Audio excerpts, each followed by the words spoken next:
Praise the Lord. கர்த்தருடைய பரிசுத்த நாமம் மகிமைப்படுவதாக. மார்க் எழுதின சுவிசேஷ புத்தகம் 1 அதிகாரம் 41வது வசனம். இயேசு மனதுருகி கையை நீட்டி அவனை தொட்டு, எனக்கு சித்தம் உண்டு, சுத்தமாகி என்றார். இப்படி அவர் சொன்ன உடனே குஷ்டரோகமான் விட்டு நீங்கிட்டு அவன் சுத்தமானன்னு சொல்லி பார்க்கிறோம். கர்த்தருடைய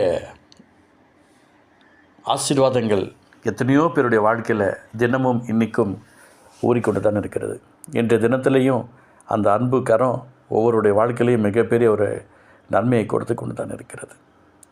எனக்கு சித்தம் உண்டு சுத்தமாக ஏன் ஆண்டவர் சொல்லணும்? நல்லா நோட் பண்ணி பாருங்கள். கலிலேயா நாடகம் அவருடைய ஜெபாலயங்களிலும் அவர் பிரதான பிரசங்கம் பண்ணி கொண்டும் பிசாசை துரத்தி கொண்டும் இருந்தார். அப்பொழுது குஷ்டரோகி ஒருவன் அவரிடத்தில் வந்து அவர் முன்பாக முழங்கால் படியிட்டு, உமக்கு சித்தமுள்ள என்னை சுத்தமாக்க உம்மலாகும் என்று வேண்டிக் கொண்டான். விஷயத்தை கேள்விப்பட்டு ஆண்டவர் சமூகத்தில் வராரு பாருங்க. அந்த குஷ்டரோகி ஓடி வராரு, அவர் முன்பாக முழங்கால் படிக்கிறாரு. இன்று தினத்தில் எனக்காக ஜெபிங்க, எனக்காக கொஞ்சம் நல்லா நோட் பண்ணிக்கோங்க. எந்த ஊழியர் உங்களுக்காக ஜெபித்தாலும் உங்களுக்கு ஒரு நன்மையும் வரப்போகிறது கிடையாது. நீங்கள் உங்களை தாழ்த்தி வெறுமையாக்கி ஆண்டவர் சமூகத்தில் வரணும். அவர் தினமும் நீங்கள் ஜெபிக்கிற நேரத்தில் அவர் வந்து பார்க்க தான் செய்கிறார். பாடுகிற நேரத்தில் வந்து கவனிக்க தான் செய்கிறார். ஆண்டவருடைய சமூகத்தில் ப்ரெசன்ஸை நீங்கள் ஃபீல் பண்ணுறீங்களா, இல்லை மொபைல் மூலமா வச்சுக்கிட்டு ஏதாவது உட்காந்துட்ருக்கீங்களா? மொபைலில் வச்சு பாட்டு பாடிட்டுருக்கீங்களா, இல்லை பாட்டு புக்கத்தை வச்சு பாட்டு பாடிட்டுருக்கீங்களா? வேத புத்தகத்தை வச்சு பைபிள் படிச்சுட்டு பைபிள் வசனத்தை வாசிக்கிறீங்களா, இல்லை மொபைலில் இருக்கிற பைபிள் ஆப் எடுத்து வச்சு பார்த்துட்ருக்கீங்களா? எல்லாம் கர்த்தர் பார்த்துட்டு தான் இருப்பார். எதை யூஸ் பண்ணணுமோ அதுக்கு தான் யூஸ் பண்ணணும். எனக்கு சித்தம் உண்டு சுத்தமாக அந்த இடத்துல ஆண்டவருடைய வாயிலிருந்து உடனே வர்றதுக்கு ஒரு காரணம், அந்த மனுஷன் ஏக்கமாக தாகமாக தனக்கு அற்புதம் நடக்கணும்னு சொல்லி வந்தார். இன்றைக்கி ஆண்டவர் உயிரோடு தான் இருக்கிறார். இன்றைய தினத்திலையும் அவருடைய சமூகத்தில் யார் வந்து மன்றாடுகிறார்களோ கேட்கிறார்களோ அவர்களுடைய உதவிகளை தேவைகளை கர்த்தர் அற்புதங்களாக அதிசயங்களாக ஆசிரியங்களாக கற்றுக் கொடுக்க வல்லவராக இருக்கிறார். சரி, இன்றைக்கி நம்ம என்ன செய்யணும்? எனக்கு சித்தம் உண்டு சுத்தமாகன்னு சொன்னார். உடனே சொன்ன உடனே நல்லா நோட் பண்ணிக்கோங்க. இப்படி அவர் சொன்ன உடனே குஷ்டரோகம் அவனை விட்டு நீங்கிட்டு அவன் சுத்தமானான். இப்போ நம்ம சட்னி தாளிக்கிறதுக்கு, தேங்காய் சட்னி தாளிக்கிறதுக்கு ஒரு வானலில் எண்ணெய் ஊற்றிட்டோம்.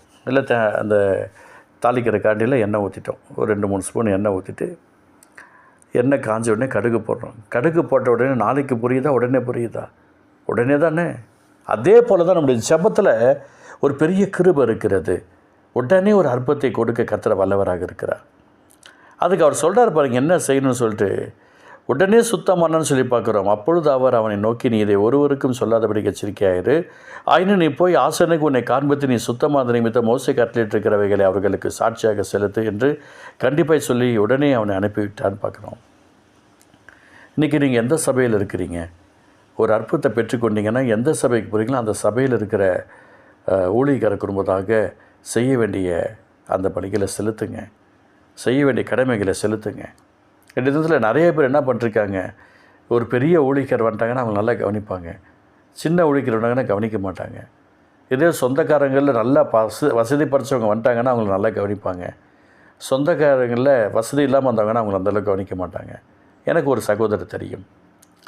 அவருடைய ரிலேஷன் ஒருத்தர் அவங்க வீட்டுக்கு ஊருக்கு வரேன், நான் உங்களை வந்து பார்க்குறேன் அப்படின்னு சொல்லிட்டார். உடனே இவருக்கு ஒரே சந்தோஷம். அவர் ரொம்ப பெரிய பணக்காரர், அவர் பெரிய கோடீஸ்வரர், அவர் பெரிய பதவியில் இருக்கிறார், நம்ம வீட்டுக்கு வராருன்னு சொல்லிவிட்டு உடனே இவர் வீட்டெல்லாம் ஒழுங்குபடுத்துகிறார். கடன் வாங்கி வீட்டுக்கு பெயிண்ட் அடிக்கிறார். வீட்டுக்கு தேவையான 4-5 ஃப்ரூட்ஸை வாங்கிட்டு வந்து வீட்டு உள்ளே வைக்கிறார். அரிசி மூட்டை வாங்கி போடுறாரு, எல்லா வெஜிடபிள்ஸும் வாங்கி போடுறாரு, எல்லாம் பண்ணிட்டார். அவருடைய உடன் பிறந்த சகோதரர் அவர். ஆனால் நடந்தது என்னென்னா, நல்ல ஒரு பெரிய பணக்கார வீட்டில் போய் அவர் தங்கிட்டார். அவர் தங்கிட்டு அதுக்கப்புறம் வந்துட்டு ஒரு டீ குடிச்சிட்டு போயிருக்கிறார். மனசு உடைஞ்சு போய் என்ன சொன்னார், நான் இப்படி எதிர்பார்க்கவே இல்லை, நான் ரொம்ப மனசு எனக்கு வேதனையாக இருக்குது என்று சொல்லி புலம்புல சொல்லிட்டு இருந்தேன். அப்போ நான் கேட்டேன், உங்கள் வீட்டில் உங்கள் பேரண்ட்ஸ் வந்தப்போ இப்படி கவனிச்சிங்களா? உங்கள் உடன் பிறந்தவங்க வந்தப்போ இப்படி கவனிச்சிங்களா? எவ்வளோ ஏழைகள் உங்கள் வீட்டுக்கு இது மாதிரி வரேன்னு சொல்லும் போதெல்லாம் நீங்கள் இப்படி கவனிச்சிங்களா? இந்த மனுஷன் வராருன்னு சொன்னோன்னு கவனிச்சிங்களா? ஏதோ ஒரு தேவை இருக்கிறனால தான் கவனிக்கிறீங்க. இது கர்த்தருக்கு பிடிக்கல, அதனால தான் கர்த்தர் உங்களை அவாய்ட் பண்ணும்படியாக அனுமதித்து விட்டாருன்னு சொன்னேன். பிரியமானவர்களே, செய்ய வேண்டியதை கரெக்டாக செய்யுங்க. ஆண்டவருடைய அன்புக்காக ஓடுங்க, பாசத்துக்காக ஓடுங்க, நேசத்துக்காக ஓடுங்க. மோசே கட்டளையிட்டிருக்கிறவைகளை அவர்களுக்கு சாட்சியாக செலுத்துங்க என்று கர்த்தர் சொல்லியிருக்கிறார். சின்ன விஷயமோ பெரிய விஷயமோ ஒரு அற்புதத்தை பெற்றுக்கொண்ட பெருமை அதை சாட்சியாக ஆண்டவர் சமூகத்தில் செலுத்துங்க. கர்த்தருடைய அன்புக்காரவங்களை தொட்டு பலப்படுத்தும். அன்பு தகப்பனே, இந்த வார்த்தை மூலமாக நீர் ஆசீர்வதிப்பதற்கு ஸ்தோத்திரம். தேவனுடைய சமாதானக்காரன் கூட இருந்து கர்த்தர் இரக்கம் செய்ததற்காக நன்றி. இயேசுவின் நாமத்தில் ஜெபிக்கிறோம், இரக்கம் செய்யும். இயேசு மூலம் பிதாவே, ஆமென், ஆமென்.